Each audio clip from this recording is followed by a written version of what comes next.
మనసులో కోరికలు అనేవి కళ్ళెం తెంచుకుని పరిగెడుతున్న రేసు గుర్రాల్లాంటివి. ఒకదాని నుంచి మరొకదానికి ఇష్టమొచ్చినట్టు దూకేస్తూ ఉంటాయి. విచక్షణ, ఏకాగ్రత, దృఢ సంకల్పంతో ఆ కోరికలు అనే గుర్రాలని అదుపులో పెట్టగలిగితే నిన్ను మించిన స్థితప్రజ్ఞుడు మరొకడు ఉండడు. వానలో నువ్వు తడవకుండా నీడగా ఉన్న గొడుగే వాన ఆగిపోయాక మోయడానికి బరువుగా అనిపిస్తుంది. అలాగే ఎవరికైనా కష్టం వస్తే అప్పు ఇచ్చి ఆదుకున్నప్పుడు దేవుడిలా కనిపించే నువ్వే అవసరం తీరిపోయాక రాక్షసుడిలా కనిపిస్తావు. ఈ లోకం తీరు అంతే. వాళ్లకు నీతో అవసరం ఉన్నంత వరకే ఎవరితోనైనా నమ్మకంగా ఉంటారు. అవసరం తీరిపోయాక వెన్నుపోటు పొడుస్తూ ఉంటారు. గుర్తుపెట్టుకో, మోసం చేయడం తప్పైతే మోసపోవడం కూడా తప్పే. అది తెలుసుకుని అనుక్షణం అప్రమత్తంగా ఉండడం నేర్చుకో. ప్రాణం ఉన్నంత వరకే మట్టి నీ కాళ్ల కింద ఉంటుంది. ప్రాణం పోయాక అదే మట్టి నీ శరీరం పైకి వస్తుంది. నిన్ను నువ్వు కోల్పోయి సంపాదించిన డబ్బు, గొప్ప కోసం అప్పులు చేసి కట్టుకున్న బంగ్లాలు, ప్రేమను కురిపించిన నీ స్నేహితులు, కోపం తెప్పించిన నీ శత్రువులు ఎవ్వరూ నీతో రారు. దేన్ని నీతో తీసుకెళ్లలేవు. నువ్వు చేసిన పనుల వల్ల వచ్చిన పాపం, పుణ్యం తప్ప. అందుకే రేపటి కోసం పరుగులు తీస్తూ ఈ క్షణాన్ని వృధా చేసుకోవద్దు. ఈరోజు నీది, ఈ రోజే నీది. రేపనేది నీది కాదు. అది నీ చేతుల్లో లేదు. కాబట్టి ఇప్పటి నుంచి ప్రతి క్షణం నీకోసం నువ్వు బ్రతుకు. నీలా నువ్వు బ్రతుకు. మన క్యారెక్టర్ గురించి ఒకరు వేలెత్తి చూపిస్తున్నారు అంటే దాని అర్థం వాళ్లకు నచ్చినట్టు నువ్వు బతకడం లేదని. అంతేకాని నీ క్యారెక్టర్ చెడ్డదని కాదు. వాళ్ళు నీకన్నా గొప్ప నీతిమంతులని కాదు. విమర్శించే వాళ్ల కోసం నీ వ్యక్తిత్వాన్ని మార్చుకుంటే నిన్ను నీలా ఇష్టపడే ఎంతో మందికి నువ్వు దూరమైపోతావు. ఈ రోజుల్లో ఉద్యోగం అనేది ఒక అలంకారంగా మారిపోయింది. ఆ ఉద్యోగమే లేకపోతే ఈ సమాజంలో మనల్ని గౌరవంతో కాదు కదా, కనీసం ఒక మనిషిలా కూడా గుర్తించదు. అలాంటి సమాజం గుర్తు పెట్టుకోవాల్సింది ఒకటే: కటిక దరిద్రంలో కూడా ధైర్యంగా వెలుగువైపు నడుస్తున్న వారికి మీరు అండగా ఉండకపోయినా పర్వాలేదు, కానీ అవమానిస్తూ అడ్డుపడకండి. నీది కాని దానికోసం నువ్వెప్పుడూ ఆశపడకు. నీది అనుకున్న దాన్ని ఎప్పటికీ వదిలిపెట్టకు. ఒకరితో నిన్ను నువ్వు ఎప్పుడూ పోల్చుకోకు. ఒకరి కోసం నిన్ను నువ్వు మార్చుకోకు. అలాగే ఒకరికి నచ్చినట్టు నువ్వు బతకాలి అనుకోకు. ఈ సూత్రాలు పాటించి చూడు. సంతోషం అనే మార్గం వైపు అవే నిన్ను నడిపిస్తాయి. 10 మంది 10 రకాలుగా అంటున్నారా? పర్వాలేదు. వాళ్ళందరికంటే నువ్వు ప్రత్యేకమని గుర్తించుకో. అవతలి వారిలో లేని గుణం వారికెప్పుడు అవహేళనగానే ఉంటుంది. అయినా నువ్వు బతికేది నిన్ను విమర్శించే 10 మంది కోసం కాదుగా, నీకోసం, నీ వాళ్ల కోసం. సౌకర్యం అనే చట్రంలో చిక్కుకుంటే ఉన్న చోటు నుంచి ఎప్పటికీ ముందుకు కదల్లేవు. అది జీవితమైనా, నువ్వు చేసే ఉద్యోగమైనా. సవాలు లేని ప్రయాణాలు కావాలని ఎప్పుడూ కోరుకోకు. ఎందుకంటే నీకు ఎదురయ్యే ప్రతి సవాలు ఏదో ఒక పాఠాన్ని నేర్పిస్తుంది. అలా నేర్చుకున్న ఒక్కో పాఠం మరో 100 సవాళ్లను ఎదిరించే ధైర్యాన్ని ఇస్తుంది. కొన్ని సందర్భాలలో తెగింపు చాలా అవసరం. నువ్వు తెగించి తీసుకున్న ఒక్క నిర్ణయం చాలు నీ తలరాతను తిరగరాయడానికి, నీ లక్ష్యాలను చేరుకోవడానికి.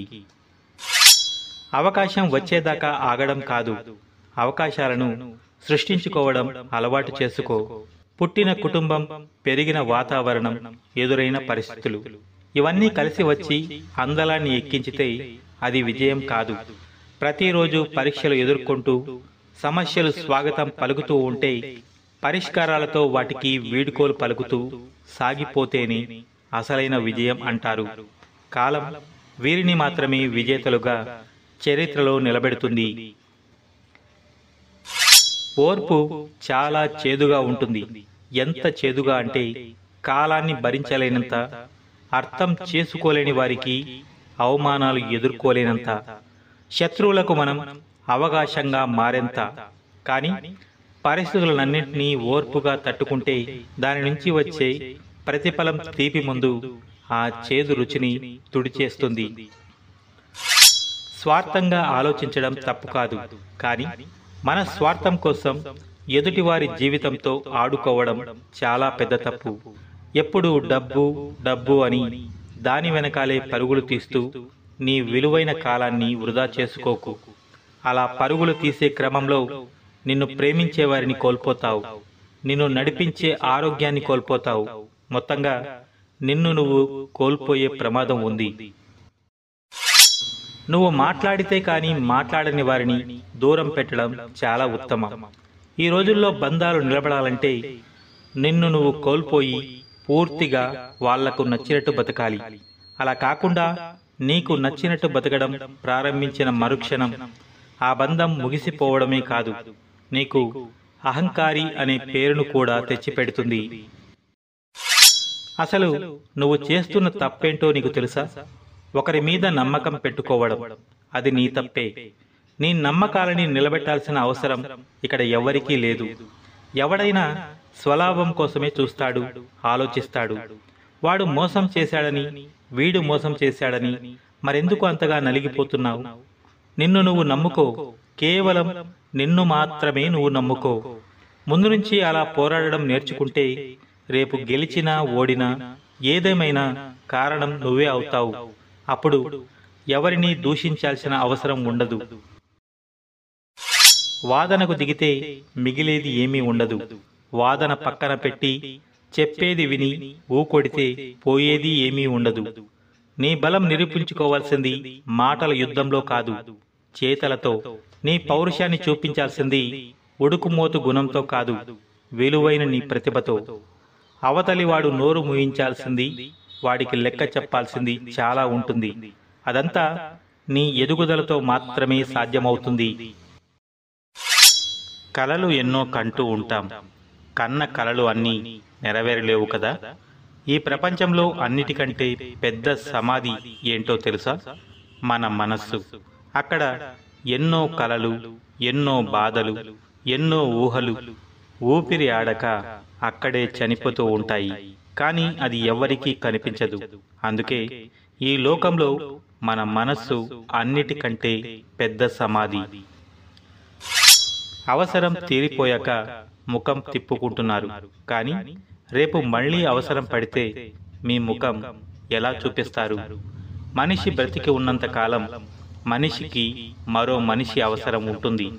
అవసరం ఉన్నప్పుడు ఒకలా, అవసరం లేనప్పుడు ఒకలా ప్రవర్తించకుండా అవసరం ఉన్నప్పుడు లేనప్పుడు ఒకేలా ఉండడం నేర్చుకోండి.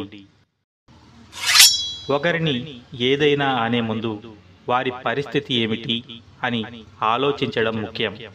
చెప్పుడు మాటలు విని ఎదుటి వారిపై ద్వేషం పెంచుకోవడం చాలా తప్పు. మన మాటల వల్ల ఎవరైనా బాధపడితే మనకు ఏదో ఒక రూపంలో ఇబ్బంది కలుగుతుంది. అవకాశం వచ్చేదాకా ఆగడం కాదు, అవకాశాలు సృష్టించుకోవడం అలవాటు చేసుకో. ఎవరికి వారు అనుకుని పరుగులు పెట్టే ప్రపంచం ఇది. నీకోసం ఎవరో తమ అవకాశం ఇస్తారు అనుకుంటే నీకంటే అమాయకులు మరొకరు ఉండరు. జీవితమంతా ఎదురు చూస్తూనే ఉంటే పరిమితమైన ఈ భవిష్యత్తులో చూసేందుకు నీ గతం సైతం నీకు కనిపించదు. తప్పు, ఆ తప్పును కప్పిపుచ్చుకోవడానికి మరొక తప్పు, ఆ తప్పు నుంచి తప్పించుకోవడానికి ఇంకొక తప్పు. ఇలా ఒకదాని తర్వాత ఒక తప్పు చేస్తూ పోతే సమస్యల వలయంలో చిక్కుకుపోతావు. అలా కాకుండా నువ్వు తప్పు చేస్తున్నావు అని నీకు అనిపించిన మరుక్షణమే ఆ పనిని అక్కడితో ఆపేయి. ఒకవేళ తప్పు అప్పటికే జరిగిపోతే ధైర్యంగా ఒప్పుకో. ఎందుకంటే ఏ తప్పుని ఎక్కువ కాలం దాచలేవు. అందుకే మొదటి తప్పుని సరిదిద్దుకుంటే జరిగే నష్టం చాలా తక్కువ. జీవితం అంటేనే ఒక పరీక్ష. నీకు ఎదురయ్యే సవాళ్లే నీ ప్రశ్నలు, నీ అనుభవం నేర్పిన పాఠాలే వాటికి జవాబులు. ఈ పరీక్షలో ఎదుటివాడిని చూసి కాపీ కొడదాం అనుకుంటే ఖచ్చితంగా నువ్వు ఫెయిల్ అవుతావు. ఎందుకంటే గుర్తుంచుకో, ఇక్కడ ఏ ఇద్దరి ప్రశ్నలు ఒకేలా ఉండవు. కాబట్టి ప్రతి ప్రశ్నకి సమాధానం నీ దగ్గరే దొరుకుతుంది. కేవలం నీకు కావాల్సింది ఆ సమాధానం కోసం వెతికే ఓపిక, తీరిక అంతే. జీవితంలో మనం ఎవరితో కలిసి ఉండాలి అనుకుంటామో వారితో మనకు రాసి పెట్టి ఉండకపోవచ్చు. కానీ కలిసి ఉన్నంత కాలం ఆ బంధం చాలా అందంగా ఉంటుంది, మరిపిస్తుంది, మురిపిస్తుంది. ఆ బంధం తెగిపోయాక భరించలేనంత బాధను మిగులుస్తుంది. కానీ గుర్తుపెట్టుకో, అలాంటి వారు నీ జీవితంలోకి రావడం వల్లే నీ హృదయం మరింత కఠినంగా మారుతుందని, రెట్టింపు ఉత్సాహంతో నీ గమ్యం వైపు పరుగులు తీయడానికి అదే సరైన సమయం అవుతుందని. జీవితంలో నీకు ఎదురయ్యే కష్టాలని తలచుకుని బాధపడుతూ కూర్చుంటే వచ్చిన కష్టం చచ్చినా పోదు. కష్టపడందే ఏది రాదు, వచ్చినా ఎక్కువ కాలం నిలబడదు. అది డబ్బు, పేరు, గౌరవం ఏదైనా సరే. కింద పడిన కెరటంలా మళ్లీ లేస్తూ నీ గమ్యం వైపు చేరేందుకు పరుగులు పెడుతూనే ఉండాలి. గాలికి ఎదురు వెళ్లడం పక్షుల నైజం. సముద్రపు అలలతో తలబడి ఎదురీదగలగడం చేపల స్వభావం. తన కొమ్మలను ఎన్నిసార్లు నరికినా మళ్లీ చిగురించడం చెట్ల యొక్క తత్వం. బతకడానికి నువ్వేం కొండలు మోయాల్సిన అవసరం లేదు. ఉన్న కష్టాలను తట్టుకుని నిలబడగలిగే దృఢ సంకల్పం అలవర్చుకోగలిగితే చాలు. అయినా లొంగిపోవడానికి, తప్పుకోవడానికి నువ్వేం పిరికివాడివి కాదు అనే విషయాన్ని మరచిపోకు. నువ్వు చేసే ప్రతి పనిని పొగిడే ప్రతివాడు నీ మంచిని కోరుకునే మిత్రుడని, విమర్శించే ప్రతివాడు నీ చెడును కోరుకునే శత్రువని నువ్వు అనుకోకు. మోసపోతావు. విమర్శలన్నీ నిన్ను కిందకి లాగేవే కాదు, కొన్ని నువ్వు మెరుగుపడడానికి సహాయపడతాయి. అందుకే విమర్శలను కూడా సమానంగా స్వీకరించడం నేర్చుకోవాలి. ఒక పెళ్ళైన స్త్రీ పైన పరాయి మగవాడు కన్నేశాడు అంటే ఆమె భర్త వ్యసనపరుడు అయినా అయి ఉండాలి, లేదా ఎందుకు పనికిరాని అసమర్థుడైనా అయి ఉండాలి, లేదా ఆమె అలంకరణ మరియు ప్రవర్తన పరాయి మగవాడిని ఆకర్షించే విధంగా అయినా ఉండి ఉండాలి. ఇంట్లో కట్టుకున్న భర్త వ్యసనాలకు బానిసాయి అతని పరిస్థితి సరిగా లేకపోతే ఆ ఇంట్లో ఇల్లాలు వీధిలోని మగవాళ్లకు ఎప్పుడూ లోకువగాని కనపడుతుంది. కాబట్టి భార్య అలంకరణ భర్తకు నచ్చేలా ఉండాలి, కానీ బయట పరాయి పురుషులను ఆకర్షించే విధంగా ఉంటే ఆ ఇంట్లో భర్త నరకం అనుభవిస్తాడు.